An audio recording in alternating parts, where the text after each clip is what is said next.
Hello, welcome to the Quakes Motel. My name's Conan. Today's video, I'm going to show you two different ways that you can approach adding a drum beat over the top of a sample in your MPC. Let's jump in.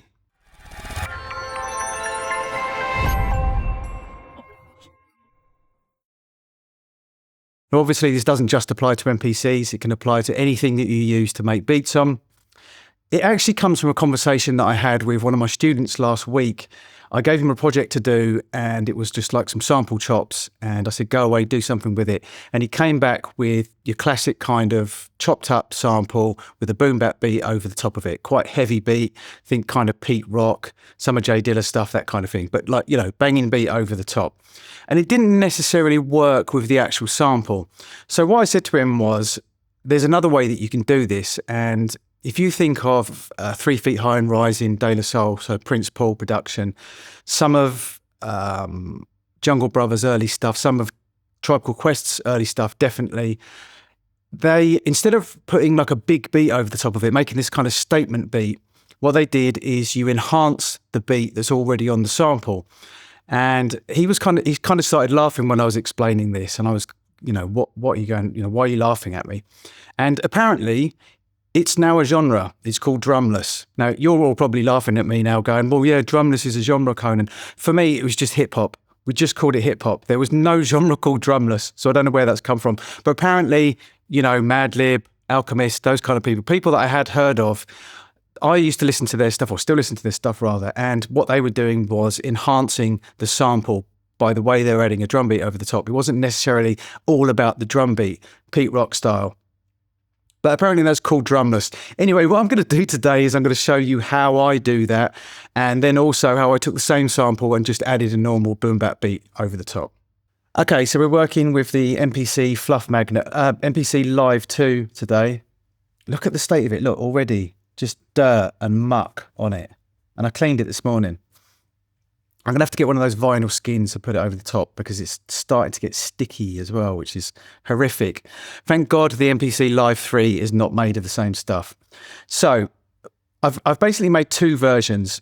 I've made a version with a boom bap style beat, and then I've made a version which is now called drumless, but I just call it hip hop. So first I'm going to play you the boom bap version. Actually, before I do that, I'm going to play you just a sample on its own.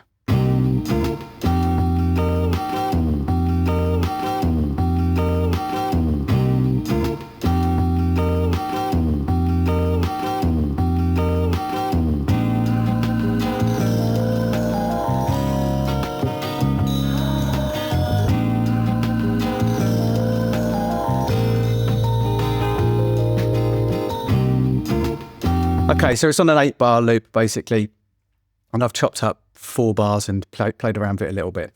So the classic boom bap style thing, which was similar to what my student brought back to me, just with, you know, your normal, quite heavy beat over the top. The drums that I used, I added a couple of snares, a couple of hi-hats, and then I chose 1 hi-hat, 1 snare, 1 kick from that. And it goes a little something like this.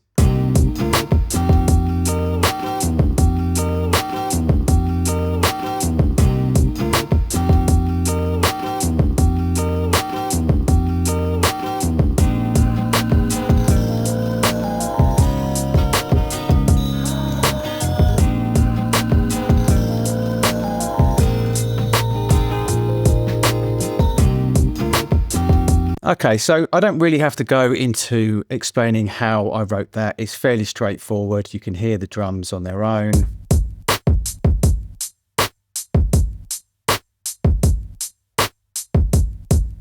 There's nothing groundbreaking about that. That is just your standard boom bap beat.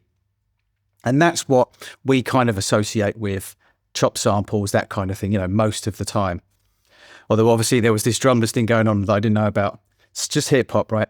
So what I'm going to do now is I'm going to switch to the other version. And what this version is, I mean, this is kind of how I first started making hip hop, because we didn't have the means in the mid to late 80s necessarily, because we couldn't afford it, to have samples and then play like big sounding drums over the top of it, because, you know, I couldn't afford a sampler. I only got to use an MPC 60 when I started working in the studio, and they could afford it. So the way that I used to make beats was I used to loop a sample. Sometimes I would chop it up on reel-to-reel tape, and I would play that sample looped, and then I would play in with I had this Casio sampler that had 8 seconds of sample time on it. It was awful, but I loved it. And then I would live play a loop over the top of it, a drum beat or whatever. And it's pretty much what Prince Paul did with De La Soul, 3 Feet High and Rising. You should really look into how he produced that, because it's absolutely crazy about how he produced it, bouncing cassettes and reel-to-reel backwards and forwards. They didn't even have a proper sampler, basically. They were using a Casio RZ1, I think it was. And I think that was it. And some harmonizer type thing. Anyway, look into it. It's very, very interesting. And so this was kind of the hip hop that I used to do. And if I did put a beat over the top of something, I was more into enhancing it rather than making a big statement. It wasn't really until Public Enemy and maybe Ultramagnetics into the early 90s would start making beats that was specifically about making a beat. Marley Marl was a big champion of this as well, where you'd make a beat, if you listen to MC Shan early stuff, and then Scott La Rock with BDP, the first album, Criminal Minded, it was about making a beat that was a bit more of a statement and wasn't just about taking a sample and maybe just enhancing it, which is, you know, what I was doing at the time.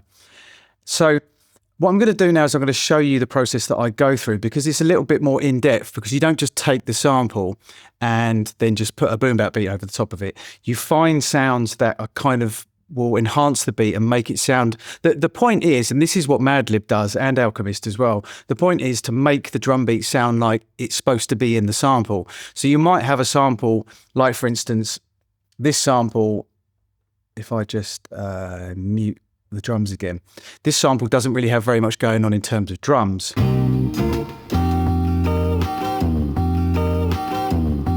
You know, it has a very light kick drum, a very light rim shot, and the hi-hats you can barely hear at all.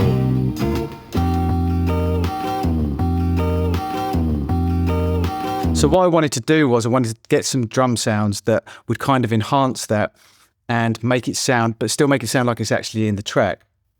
So the finished result.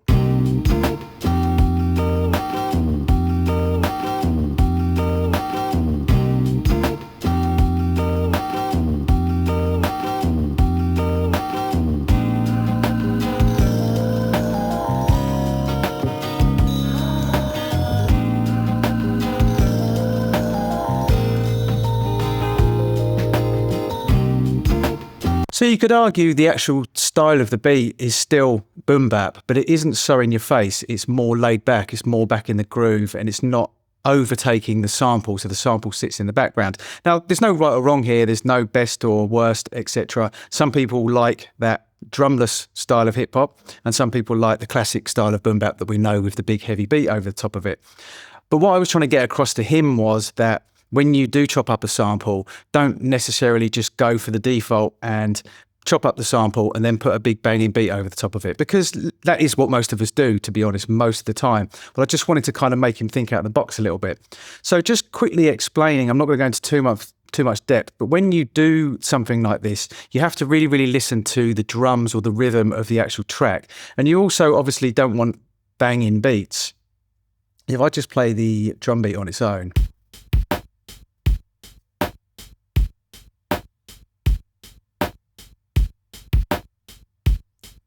so it kind of sounds almost fairly mediocre on its own, but that's not the point. It's not supposed to be about the drum beat. It's supposed to enhance the actual sample. Now, the way that I do it, and again, there's multiple ways of doing it, but the way that I always did it was I literally was at a bar at a time. I would go through it, and it's really, really easy with the new MPCs. It wasn't as easy on a 2000 or a 2000 XL or even a 60, even harder on an SP1200. I would literally just loop a bar and I would build the beat as I go. So you can see the arrangement here, but it'd be better if I go into the grid view. And you can see basically what I've done. So I go through bar by bar, really, really easy on the new MPC, because you can literally just choose that zone, if you want to call it, that loop, and just move through bar by bar. Let's move that back over there again. Please move. Thank you very much. And I would literally go through it and write in the kick drum, the snare drum, the hi-hat, bit by bit. And what I actually had to do with this one is because even though it's chopped up, some of the kicks and some of the hi-hats were a little bit sort of loose in the mix, and I don't want it to clash. So again, what I would do, and I've showed this in another video, is I would write it in on the grid pretty much straight. And then, for instance, with the kick drum, which is this one just here, that second kick, it goes dum, duka, dum, duka, that duka. That kick drum, I needed to shift it a little bit. So I did the old trick that I've showed before that, you know, other people use as well. Highlight it, nudge, turn, don't snap off. And I just literally moved the kick until it sat exactly on the sample.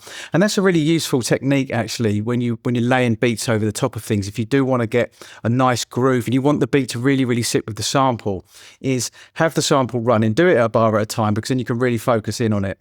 And write it in roughly, quantize it even if you want, or write it in non-quantized, and then do that technique that I showed in the previous video, where you can just nudge it around. Make sure you turn don't snap off, and you can get it exactly where you want it. And it's going to be totally human then.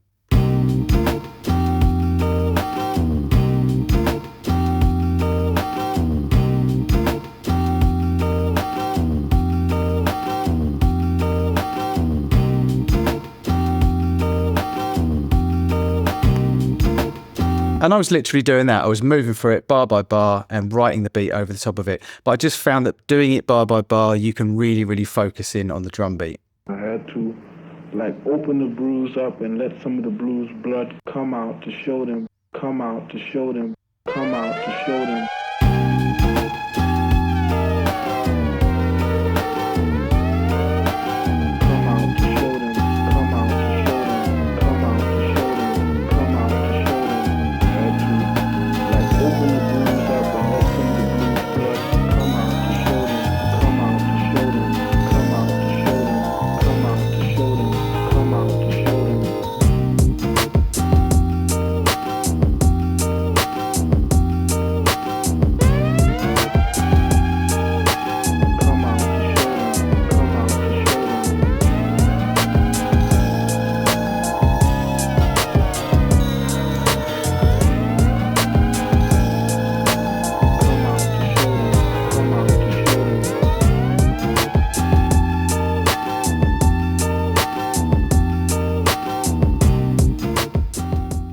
So there you have it, not reinventing the wheel. And as it turns out, I hadn't invented a genre at all. It had already been invented and it was called drumless. Joking aside, I think the point of the video, what I was trying to get across to my student and what I'm trying to say to you guys is, when you chop up a beat, when you chop up a break and stuff, think about it, think out of the box. Does it sound better with a boom bap style beat, or does it sound better by just enhancing the beat the way someone like Madlib or Alchemist would? And, you know, try both. I mean, I literally did the first one and copied the sequence and then did the version with the boom bap beat over the top. Me personally, and this is subjective, for this particular sample, I think the boom bap beat style sounds better. I think it sounds better with a bigger beat. It doesn't really work so well with an enhanced beat. But saying that, it did actually sound okay as an intro. And it gives you more scope to play with because you've got the sample on its own. You can then have the sample with the enhanced drum beat over the top, the Madlib drumless style, and then you can drop the boom bap beat, Pete Rock style, as you go into the track. So by doing it like that, you do actually give yourself more options as well. So thanks for watching. This is The Quakes Motel. My name's Conan. Till next time.